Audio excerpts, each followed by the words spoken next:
Hello, good afternoon. How are you? How are you there? So, it's been a long day. It's been a long day. It's been a long day. Hindi tayo nagpo-post dito kasi masyadong busy tayo this September, no. Kay mamawi ta, no, kay in August, atong August wala kayo titrabaho. So, aron ng September, mga pita ninyo. Mamawi ta kay wala tay kwarta, atay na. So, many of you asking me, well, not of you, but some, maybe you think na madali lang ano ba yun, mag-contract ng Filipinos or whoever, workers, no, para magtrabaho dito sa Spain.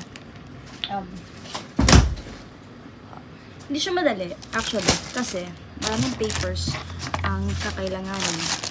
And before they contract you, you have to meet the following requisitos, no?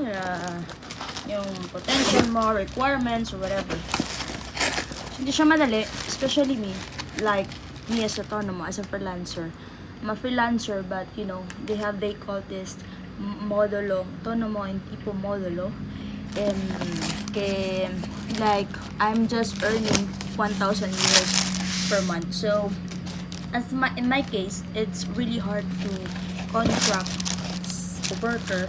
Like sasabi nila, paano kung magko-contract ng worker, minimum wage earner ka lang naman, no?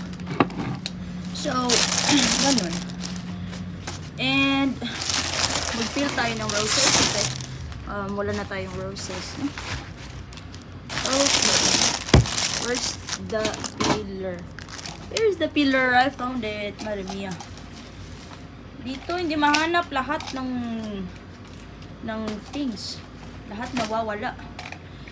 Okay, so ano bang, okay, may tao. Adios.